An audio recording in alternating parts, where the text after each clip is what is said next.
Hello, everyone. We are going to get started in a minute. I'm just going to give it one more minute for the people who are in the process of logging in to get themselves ready, and we will begin our webinar. Thank you.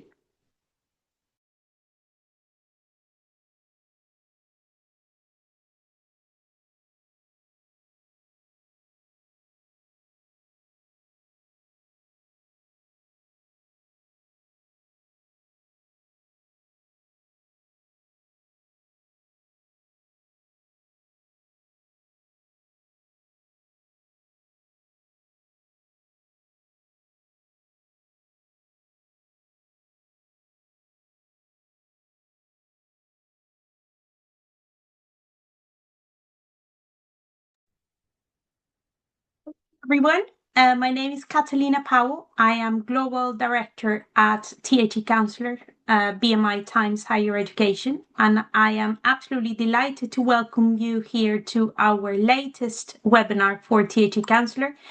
I'm joined by Hong Kong Polytechnic University to bring you the latest edition. This webinar is designed specifically for high school counselors, educational advisors, college counselors, whichever way you call themselves, but those individuals that work primarily in high schools and who are in charge of discussing with students their options after graduation from high school. The title of today's webinar is For the Unconventional and the Creative, Discovering Design Education in Hong Kong.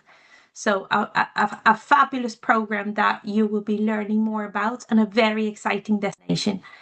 I'm joined this morning or this afternoon, depending on where you're joining us from, by Professor Gerhard Brains, and he is Associate Dean Academic Programs for the School of Design at the Hong Kong Polytechnic University. And later he will also be joined by a lovely student guest, Edith. So you will be able to hear from both of their perspectives. I'm going to let them introduce themselves in a minute, but before we get started, I just want to run through a few housekeeping things. So first and foremost, I should say that our webinar today is being recorded. And a copy of that recording will be made available to all of you a few days after the webinar. We will also be sharing contact details of Hong Kong Polytechnic University.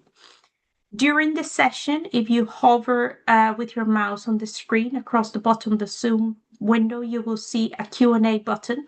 We encourage you to submit questions as we go along, and the panelists might get through answering those questions during the presentation, but there will definitely be a space at the end so that we can run through all of those pressing questions. I think that's it from us, but if there's anything else that you have that you want more information about or any links that you would like us to share, please put it on the Q&A button and we will make those available to the audience. So without further ado, Professor Gerhard, I'll pass over to you. Thank you very much. Yeah, good afternoon, good morning, everyone, depending on where you are. Like what was introduced, my name is Gerhard Brains. I'm the Associate Dean of Academic Programs of the School of Design, and hopefully I can give you some little snippets of information, also what you can take back to those who are interested in saying maybe this is a career opportunity for students, but also I hope that this session will give you information on why to choose Hong Kong also as your future career option. Right. So I'm going to share my screen. And at any time, please feel free to say, oh, stop, the screen's not working. But here we go. So welcome to the School of Design of the Hong Kong Polytechnic University. We are actually branded as PolyU Design in a very unique profile. There you can see who I am and my background. But I think it's not necessarily about the academic accolades. It's more about who I am, because I'm half Dutch, half South African. It also means I had to choose Hong Kong and the university as an outsider. And I fully understand why, or rather what goes into making such difficult decisions for people who are not from a place. So moving halfway across the world, repositioning yourself in another urban environment, and specifically because we're talking about young scholars, young professionals who are eager to educate themselves, making that choice may be difficult. So let's start with trying to give you a little bit more information, but also maybe answers to your questions. In this talk, I will cover 6 specific points. First of all, why Hong Kong is an ideal situation or choice for design. 2, information about the university and the school itself. 3, giving you a little bit more information about what design is and how we profile it within this institution. 4, the programs and learning experiences that you can expect if you sign up to come and do a degree here. And number 5, the resources for international students, which of course is always a big question. In a recent talk we held in Jakarta, that is a very pressing concern for everyone, and hopefully we can give you some tips and hints. And of course, number 6, some student sharing, so you can hear it firsthand from someone who's gone through this whole process themselves. So without further ado, let's start. And I think it is important, you know, choosing an institution is one thing, but choosing a city and a context is equally heavy of a burden. And I think that choosing Hong Kong, one should be aware that this is a very vibrant, very dynamic, and a very energetic city. It is definitely cosmopolitan. It is seen as one of the top, one of the 4 Asian tigers, they call them, as far as cities go. And we're talking about super tall, super dense environment. But with this density and with this intensity, what you get is a very international and a very global city. Hong Kong has always been quite at that middle point between the East and the West. It has a fantastic financial sector, but equally it has wonderful cultural experiences. It has nature, and it has all these other attributes that make it work as one of the global environments. The first thing we would like to emphasize to everyone is choosing Hong Kong is not just a choice for saying, oh, it is far and it may be quite difficult to understand. But first of all, it is one of the safest places in the world, ranked 7th globally for its safety. Then I would like to emphasize that it is a city with global and regional platforms that coexist seamlessly. We get a number of tech companies, production houses, designers, even fashion industry being situated in Hong Kong. And what we see is that there's a fantastic integration between what we see in the profession and what we see through industry, as well as through the university environment.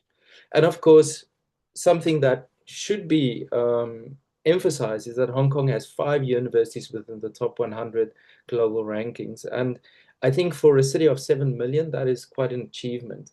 Even in other countries, getting to 5 universities being in the top 100 itself is a challenge, and many countries don't even get there. But the fact that we are there just tells you how much money, time, and commitment goes into making Hong Kong such an attractive and good choice for your future career. If we look at the wider diversity of Hong Kong as a context, we see there's a lot of global art that is balanced off with local culture. We see a very dense city, but with great outdoors and nature. I'm a hiker myself. I go into the hills every weekend. It is safe, it is accessible, and it really gives a very good balance between the urban landscape and that natural feeling of being outside of all of that density. Equally, I can say that there's a lot of support from government and industry in terms of investment for design and design futures.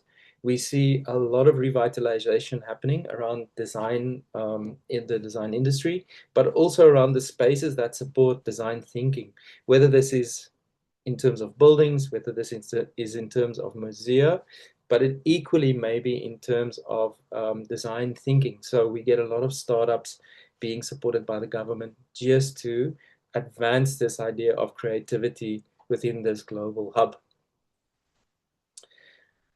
What is important also is we get numerous questions every year about how does it work in terms of my visa? Now, first of all, during the studies itself, any student who is enrolled in a university here is allowed to take up part-time employment.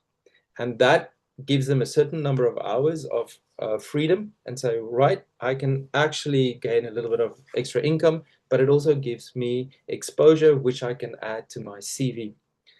Once graduated, equally, the government has actually opened up a very specific visa line for 24 months after you've completed your degree for you to work within the city. And that does not mean that you need a job offer by definition before you apply.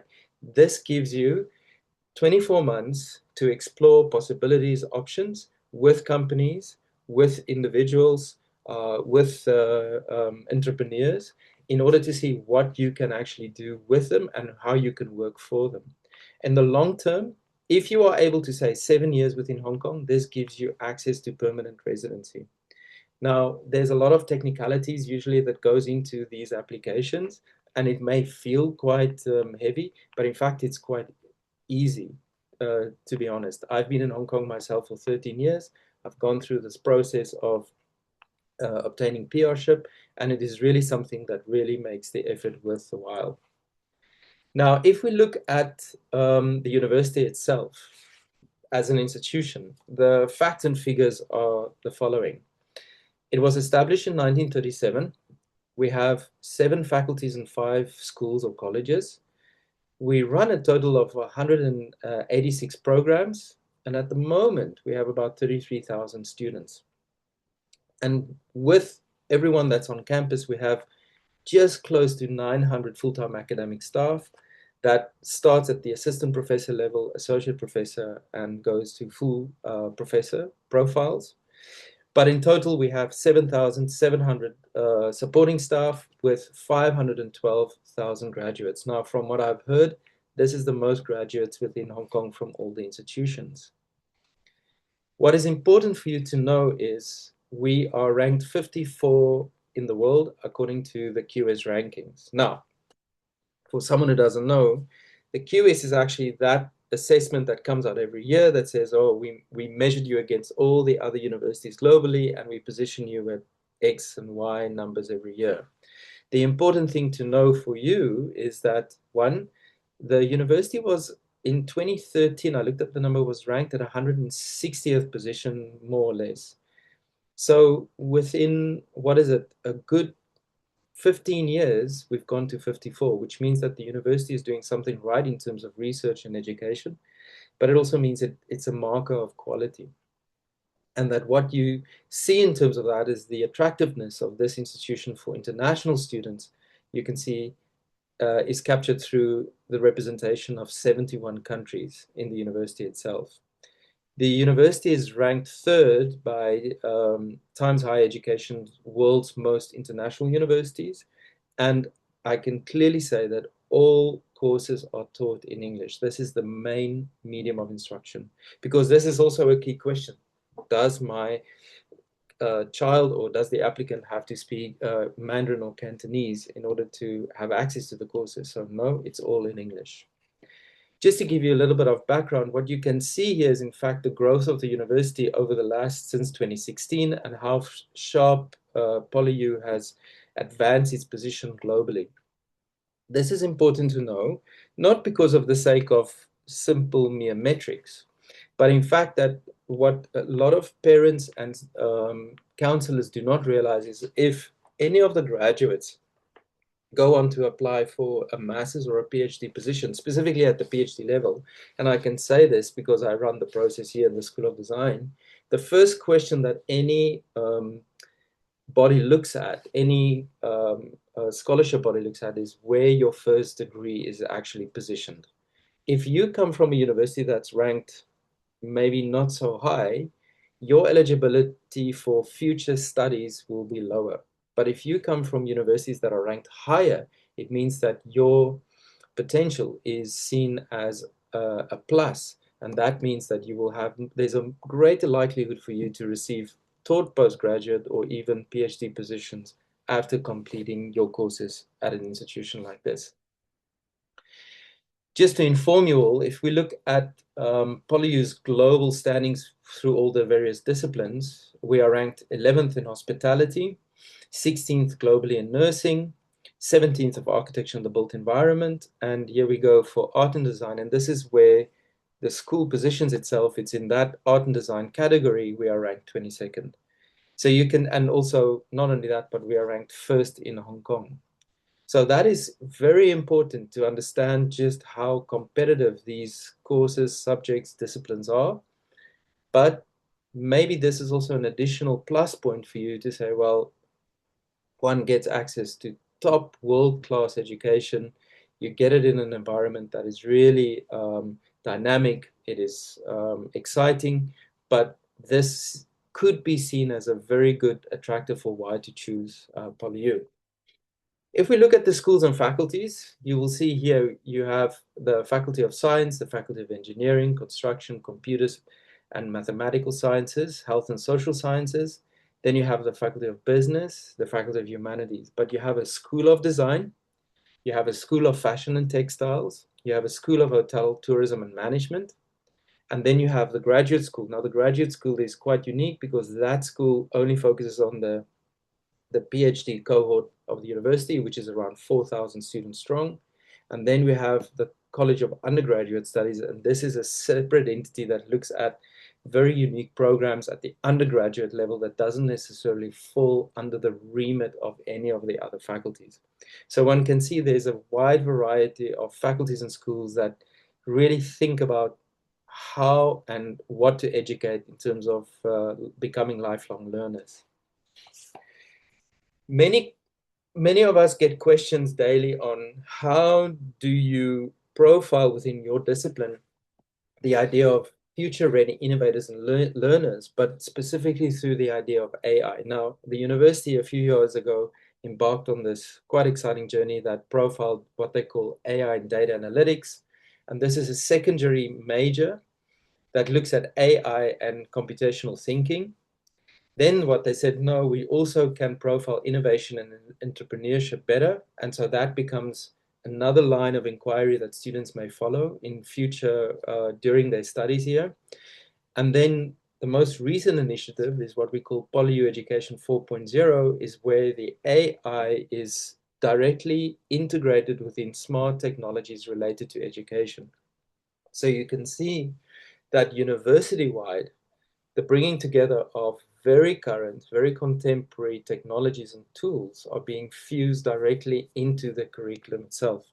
So I have to say, it's not just a question of talking the talk, but we actually do the walk because we bring these two things directly together within our classrooms. So when you look at our knowledge transfer and entrepreneurship, what you see is in fact the number of incentives, the entrepreneurial endeavors. We see the collaborators that we have, the entrepreneurs that we train individually, amounts to a fundamental amount of support and diversity.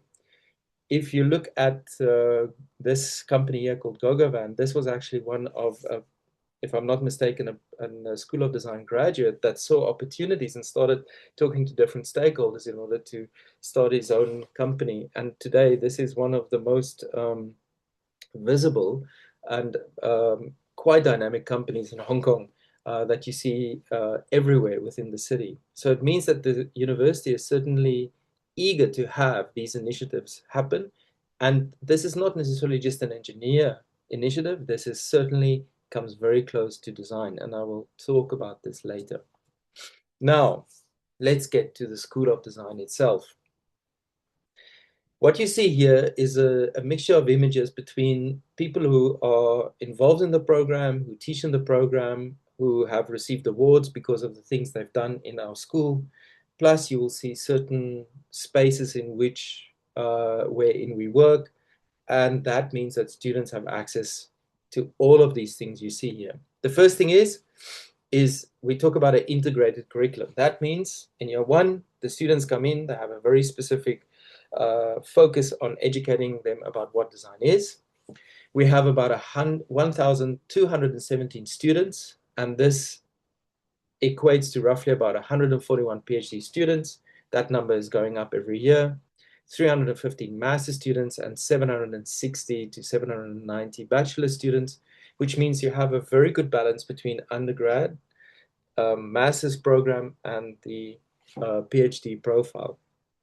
What you also see is there's a lot of opportunity within the school in terms of networks and exchange. We send students out. The university says every undergraduate student needs a 6-month non-local experience. That means they have to travel abroad to another university or country. We talk about really students get access to pioneering design research, where the latest research is being presented to them in all sorts of formats.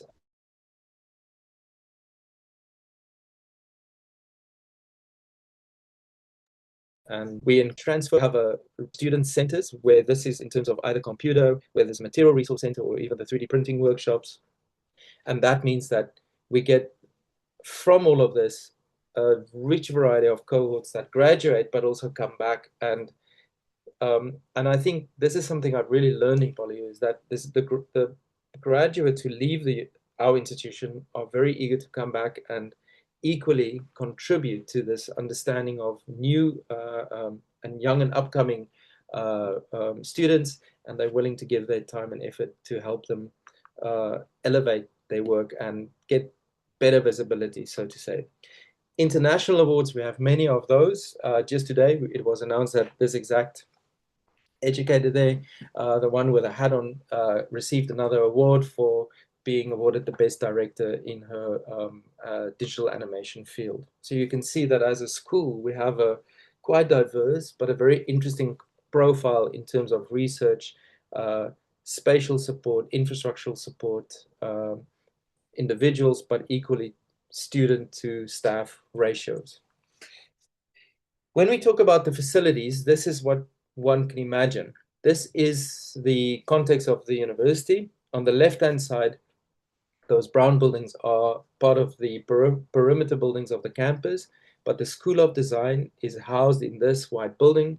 This is the Jockey Club Innovation Tower. This was designed by the world-famous Zaha Hadid. And what you see here is a whole representation of the facilities that is housed within the school itself. We're talking about auditoriums, we're talking about the Fab Lab robotic arm system, we're talking about the production workshops, 3D printing workshops, 3D and immersive animation studios, as well as screening rooms and material resource centers. And all these things, in one way or another, the students will have some contact with this, have access to this, work with all these facilities, and learn from all of this as they go along. So if we look at the learning spaces, this is what students can expect. Now, something to really give everyone a heads up. When we talk about design and design education, one part of it may be a classroom profile or format where you have an educator standing in the front and students sitting at tables making notes, and that's usually in a more smaller, more intimate educational setting. I would say 75% of our educational activities are actually studio-based, like this. This means students come in, they work collectively, they work around tables, they work around the workshops, they actually have to produce outcomes for every meeting. Based on those outcomes, the professors walk into the room and they give them feedback. So you can see it's a very one-on-one type of very direct way of engagement with the material itself. So when we see, so all of this, the education that I'm highlighting here is supported by these facilities you see here. And what students then have access to is they book these rooms. You as a professor get an email that this room was booked by the student. This actually gives them an opportunity to go and sit and either model, render, build, 3D print, or screen whatever they are busy with, and they will continuously every week within the 13-week semester get feedback on that process and the progress. It is important for us to highlight very clearly what we see as design. About 4 weeks ago, I was at a meeting and some parents came to me and said, well, my kid is interested in doing art. Oh, and I said, art, but art and design, yeah, it may seem very similar, but in fact it's not. And they said, oh, but we don't know we don't really understand what design is and how it works. So just to be very clear, what we get in terms of architecture as a design framework is we talk about structure, building form, we're talking about functional planning of spaces. When we get to the art side of things, we see its personal expression, it is about aesthetic, it is about that idea of directly translating emotion into a visual and visible format. But when we get to design, we have to really consider the user and how certain challenges are being presented, and that design steps in, because design is then seen as that medium to solve problems. In fact, the very, very minimal definition of design is design gives form to ideas. And if we understand it this way, then it makes it much easier to differentiate that design from art or what architecture is. Design touches everything. Let me say it like that. It really touches everything. If you used your mobile phone today, you've actually touched design. If you have sat on a chair today, you have touched design. The clothing you are wearing daily is a design outcome. The lights that you switch on in your spaces is a design outcome. The way that you look at the environment in terms of interior or spatial qualities, or how you behave in those spaces, that is a issue of design.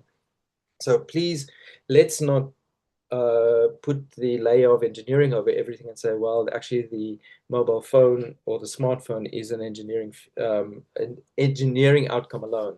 It may be part of it, but certainly design has been involved in that interface, in the user experience. If you go into a hotel, you are being guided through the process of hospitality through something called service design. So all these things are being carefully curated from a design way of thinking.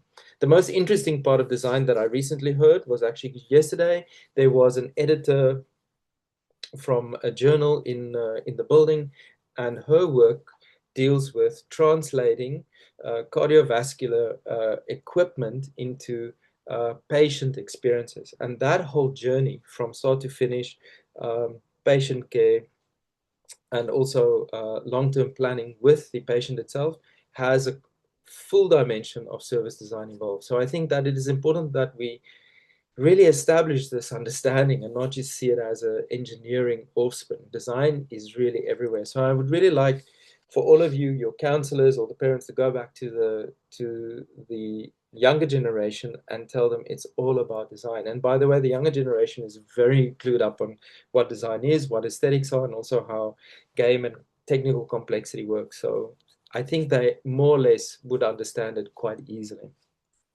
Right.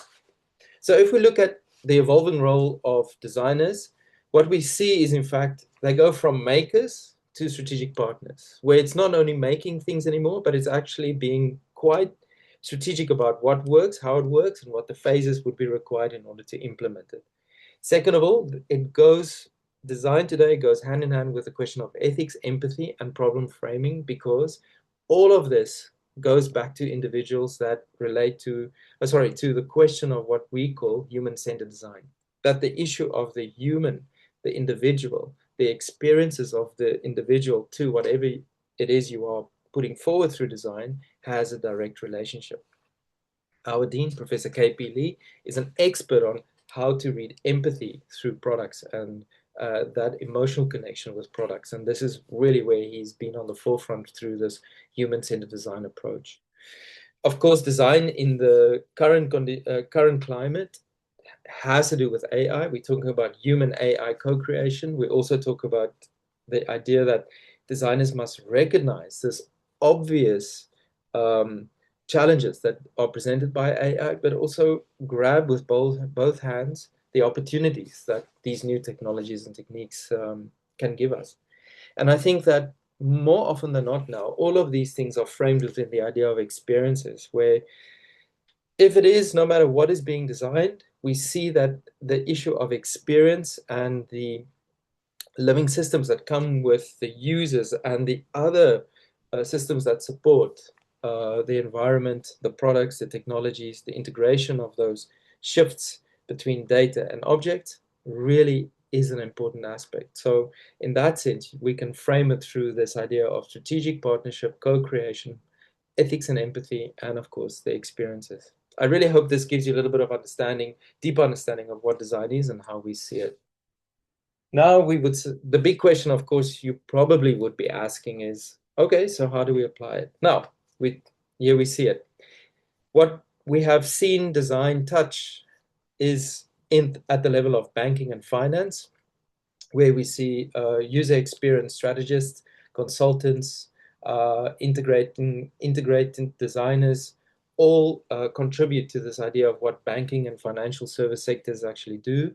We have dedicated experts that deal or work closely with the financial industry. Then we see the second component there is experience in marketing and hospitality. The School of Design works very closely with the School of Hotel and Tourism, because hotel and tourism says, yes, we have this knowledge in terms of hospitality, but then design steps up and says, okay, let's really think about what the user is, how the user works, what they probably will have in terms of preferences, how they would actually want to see this service profile touch their lives, and how they would want to engage with that. Then, of course, media and entertainment. This is quite obvious, where filmmakers, producers, and digital creators all come together and use design and repackage. A lot of the content that we are teaching students are being reused and repackaged through other ways of scripting and narration. And by the way, this is probably one of the new things, the latest directions we are touching upon, and this is this idea of narrative profiling, they call it, in new media, and this is part of our new program that will start now in 2026. Then, of course, we see the design touching retail and exhibitions, where we have people who have graduated within spatial design or product design go into this full retail convention and exhibition world, where they give advice, they design those experiences, and they actually design the curation of those events themselves. And then something more newer, which is called design and social entrepreneurship, where we see a lot of community work being conducted. We see designers working with ecology, conservationists, sustainability, landscape designers, and bringing all those spatial and systemic expertise together to profile a very different social form of engagement. I know it's a mouthful, but at the very least, you can start looking at the pathways across from a very, I would say, a very specific understanding of what design is to something that really opens up a world of opportunities. Right, for the curriculum itself. Okay, Gerhard, but what will my child, or what will the applicant really be involved in? This is our entire curriculum. You read it from left to right. On the left-hand side, year one, students come in and they do a full year of foundation, and we differentiate within that foundation amongst two things. We educate students on what we call two-dimensional design skills and attributes, as well as 3- and 4-dimensional design skills and attributes. And somewhere in the third quarter of the year, students are asked, what would you choose as a cluster? Now, the clusters, of course, are here in year two. And here we have a series of 5 clusters: communication design, environment design, product experience design, service design, and immersive media and game design. And once they go through this entire process, we will guide them. We will sit down with the student and say, okay, your design portfolio actually has generated certain outcomes. Where are you good at? What's your strong point? And we advise you to take a 2D or a 3D, 4D route. Now, communication design, obviously, that later tapers off into advertising and information design, is, of course, a 2D route. Environment design is a 3D specialization. Product experience design, product and interaction design. This is also, again, 3D. And then you get service design, which is more service and social design, which is 2D, and then digital media and game design, which is basically 2D, 3D combination. Because what you see with the digital media is it's part visual representation, but a lot of it is now immersive technologies. So from left to right, when the students enter into the program, they will go through the foundation year. They will then proceed to year 2, where they are becoming a little bit more specialized.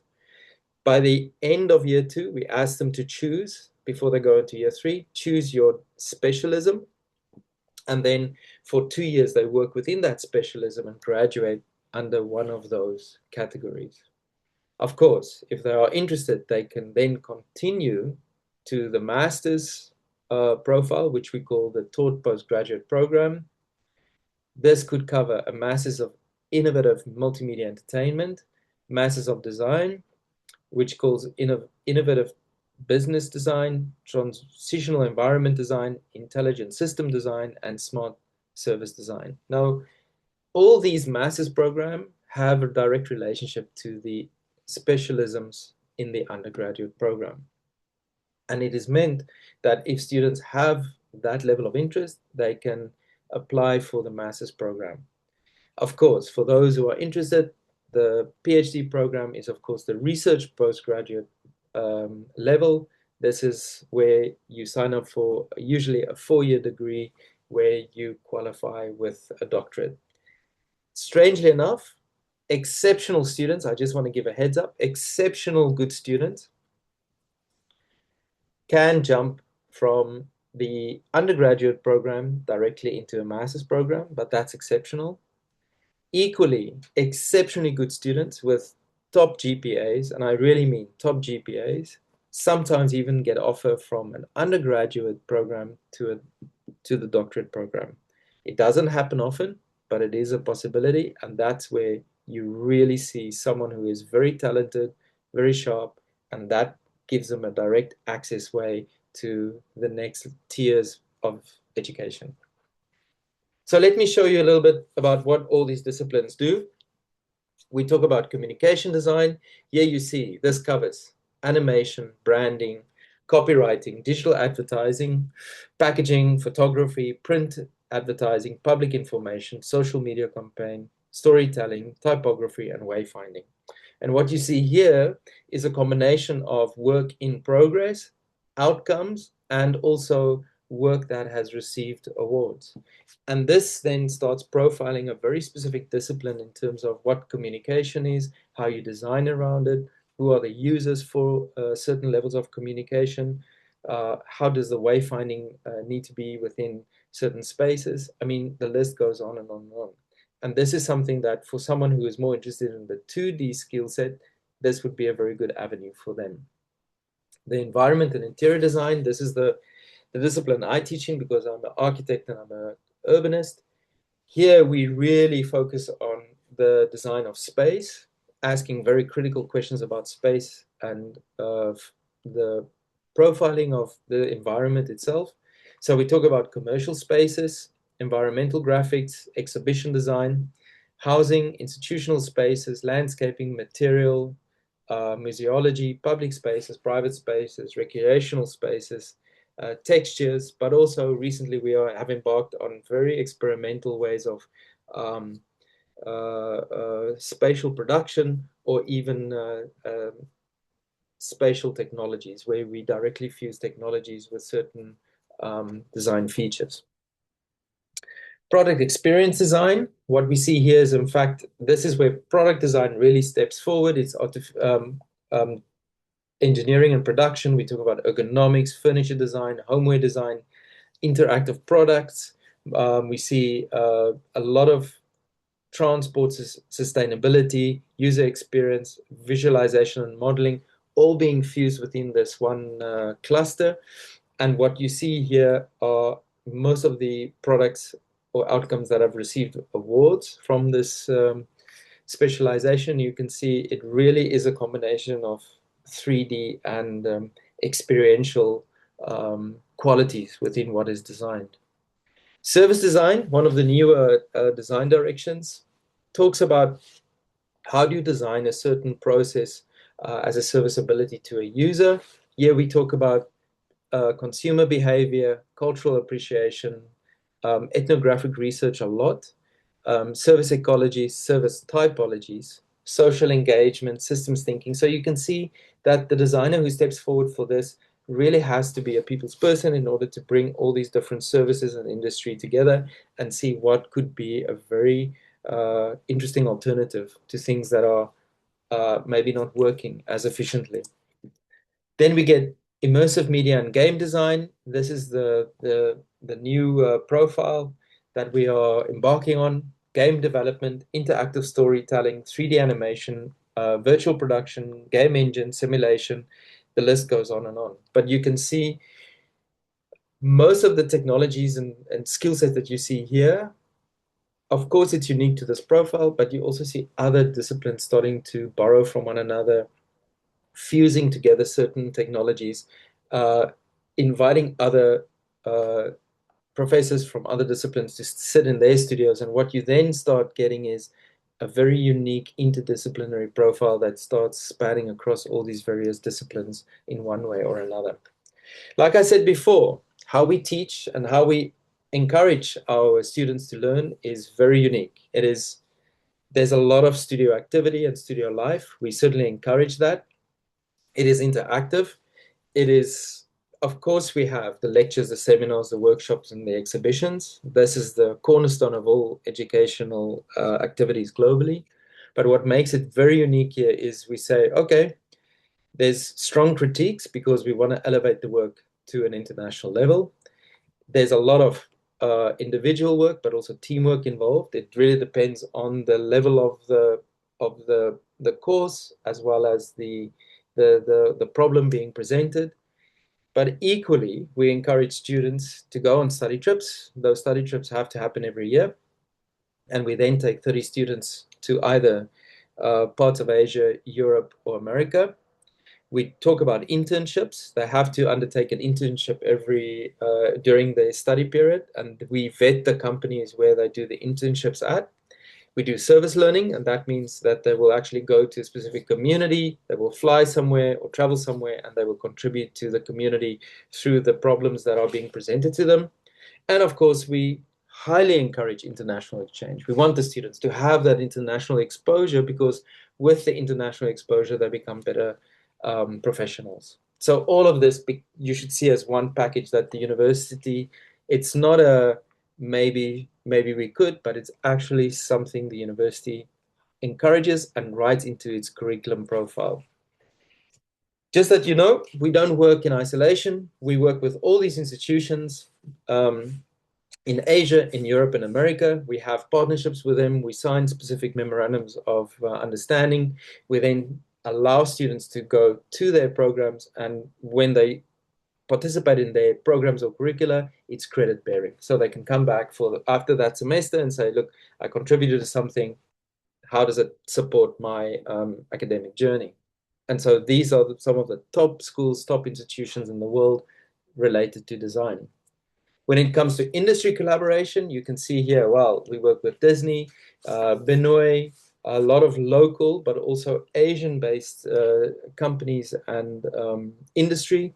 And what is interesting is we get emails from, for example, from Disney. I just recently had an email from one of the creative directors from Disney saying, we need more design students. How can you help us manage that whole process? So you can certainly see that industry is also coming to us and say, we need more of the graduates from your end. Then something the university really encourages, of course, is this idea of innovation and design-driven entrepreneurship.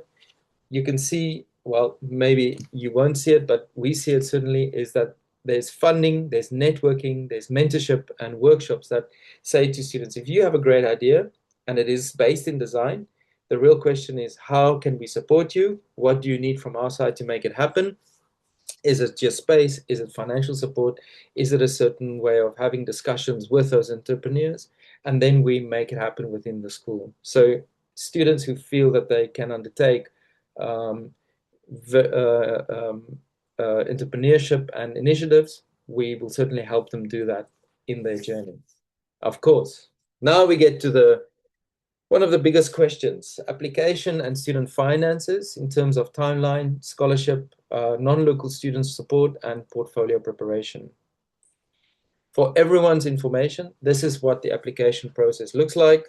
We have an early round and we have the main round. The early round already starts here in mid-September, mid-November. We then look through the applicant profile. We then look at portfolios. We then do interviews, and from then we say we can admit you, yes or no. The main round starts in late November to early February. This means that the time frame moves into the new year, but equally we would have online portfolio submission and an interview if you are eligible. And I have to say that it's not just a GPA profile that we look at. We also look at the portfolio because that is essential for a design student. If you have questions about what a portfolio looks like, here you can see the two types. You get a creative one and you get a maker portfolio. My advice to everyone is no matter what you do, put it in your portfolio.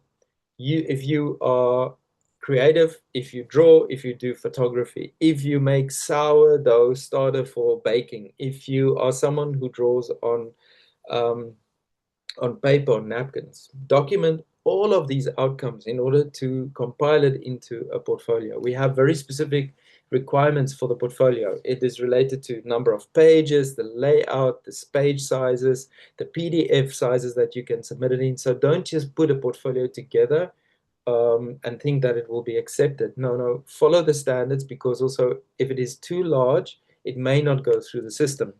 I can also say that a lot of time the portfolio, you don't need a professional graphic designer to help you with a portfolio layout. You can easily use PowerPoint because AI is now facilitating that layout process quite fast. And although our students don't necessarily always use that for a starter, it's a very good point of departure in order to get your portfolio right and ready.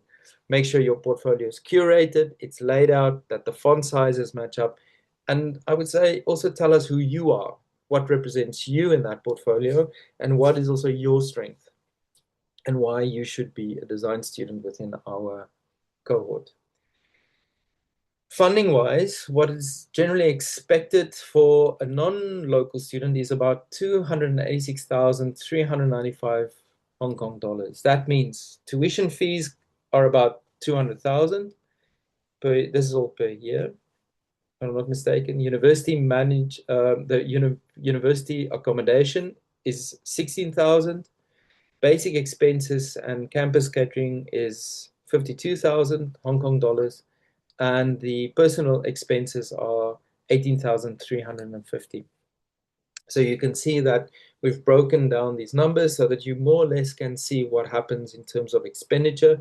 But it also means for the second year where the dorms are not guaranteed, we would have to say that students need to be prepared to find their own accommodation. Now, if you are a non-local student, these could be 5 pathways to adding to your financial support. Whether you're talking about an entry scholarship for non-local students uh, at certain levels of IB and GCE, then you get entry scholarship for non-local students with other qualifications. And what we've done is we've broken it down for you. It also outlines the eligibility criteria and also the key benefits in terms of the support that will be given to you. I'm not going to go through all of these. I'm sure you're all taking screenshots, which is fine. But I would say one thing: preparation of these applications take time. Start early, familiarize yourself with all the forms, and know what it is you need to submit in order to become eligible within those specific grounds.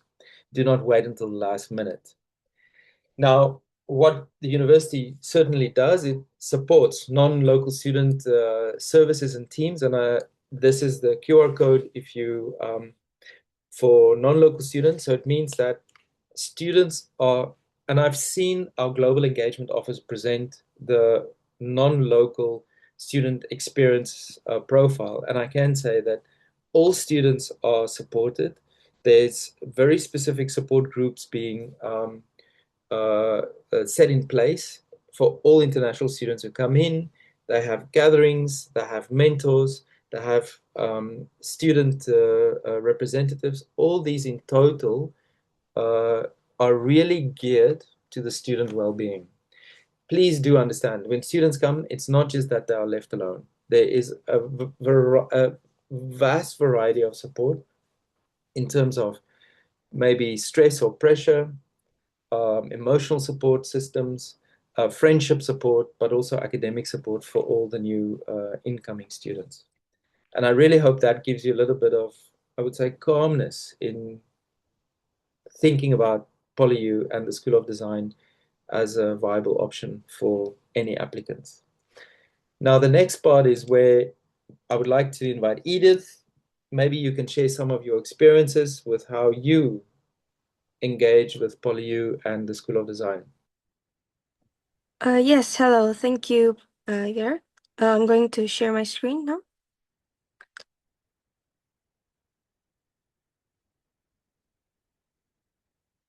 Okay. Okay, good afternoon, everyone. My name is Edith Ivanajaya, and I am a student in PolyU Communication Design, to be more precise. I'm currently a second year, and I'm also from Indonesia. So first, I'm going to share my year one experience about how foundational year was for me. For instance, one of the biggest projects that I did for my first semester was this Chinese checker. I forgot the Chinese term for it, but it was a project where we had to turn something old, something that was previously made, into something more social and more relevant into the current era. This was very relevant for me since I had to collaborate with a few local students, and as an international student myself, it was a very big, I would say, culture shock, but it was a really good learning experience since I had to learn about their culture, which is this Chinese checker. I get to interact with them a lot, and I get to even learn some Chinese. Continuing is this the second biggest project that I did is during the year one semester two. We were told to make a certain chair, something that isn't quite usual where you just sit, but it's also something that have to be combined with other functions. For instance, this chair that we made is called benchmark, which is also a play of words since the function of this chair is what you use when you're in the playground, you're trying to stretch, you're trying to exercise, and you can also even use it as a storage system. Now, these are quite relevant since PolyU design actually lets you explore a lot of things that you haven't quite done before. For instance, I was a big art student, but more lenient towards fine arts. Yet the first year, the foundational year, I get to learn a lot of things.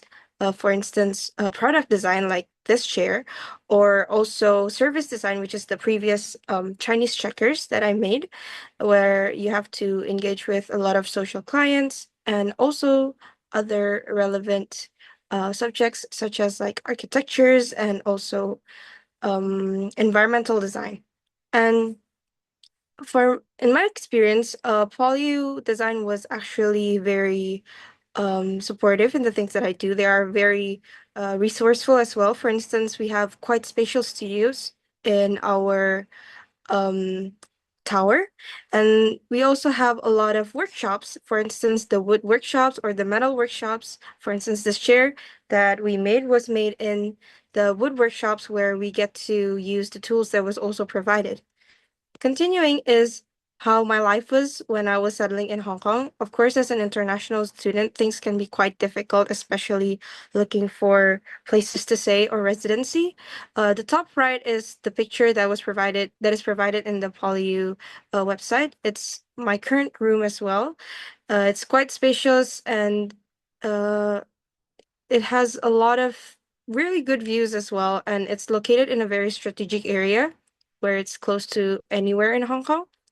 Our dorm also has a lot of cultural workshops, events that I often participate in. For instance, the one here is the Chinese New Year event where I happen to be participating and also organizing. We made a lot of, I forgot the name, it's a staple, kind of a glutinous rice food, and it was quite an amazing experience. We are also provided with quite a spacious kitchen and also a washing machine and a dryer where you can do your laundry in. There's also some fridges for those who are very interested in cooking and expanding their experience in cooks as well. And we also have a communal area where you can chill with other dorm mates and also talk to a lot of people. For instance, I got to meet a lot of people from the other side of the world, which is something quite new for me since I didn't really have that experience back in Indonesia. Continuing is the social and day-to-day life that I have in Polyu. These are some of my friends, and Polyu also offers the non-local student organizations for those of you who wants to still feel like you're at home. I'm currently a secretary in the Indonesian Student Association, and we organize a lot of events for the students here and also students from Indonesia who misses home a lot, and we a lot of the organizations organize their own cultural nights. For instance, we had Indo Night earlier this year, and there's also, as I can remember, or those that I came to, is the Malaysian cultural night as well as the Kazakhstan, and they have very quite amazing cultural experience. I got to try a lot of their dishes, watch performances, and it's an amazing experience. Another thing that was quite amazing for me was the service learning that is provided by PolyU, which is one of the mandatory graduation subject that we have to take. I took one in the Philippines where we have to teach middle school students about something along the lines of coding and English as well, since they are not quite proficient in the language. I got to meet a lot of nice kids, and it was an amazing experience for me. And I will definitely revisit Philippines around the near future. Last but not least is also the university life that I have. Once again, mentioning the organization that PolyU would offer to us. I was also part of the English drama club, which also just finished their performance a few weeks ago. Also part of the podcast team of PolyU, which is Rubicon. Feel free to check it out for those of you who are interested. And these are very good experiences for me since I get to be a part of something that I wasn't or I was not used to back in high school. And it definitely gives me a lot of learning experience throughout my university life. And of course, going forward, I would definitely try to join more extracurricular clubs or organizations. One more thing to mention is Hong Kong sites. Hong Kong is very rich with mountains and also beaches. I'm not really quite good with mountains, therefore there are only beach views here. Hong Kong is also quite safe for those of you who wants to come here and walk around the area a lot. It's a very amazing experience, and I definitely enjoy the sights a lot. And it's definitely one of my selling points going to Hong Kong. And that's all for my student sharing session. Thank you so much. Thank you. Thank What you. I just want to share one more thing, and this is maybe for those interested. This slide for if you want to follow us, for anyone on the outside, but also please feel free to reach out to us if you have any questions or concerns with the application process. Right. Thank you very much. Thank you so much, Professor Gerhard and Edith, for your wonderful time and all the fabulous things that you shared with us. Incredibly informative. I'm conscious that we've run out of time to run through the questions. So what we are going to do is we will make note of all the questions that came up during the session, and this will be provided via email to attendees later on. Just remains to say thank you again for attending, for taking the time to take part in today's webinar. As I said before, we will be sending you a follow-up email with a copy of this recording with the contact details of the institution as well, so that you can follow up with any questions that you might have. Have a wonderful rest of your day, and thank you so much, everyone. Thank you.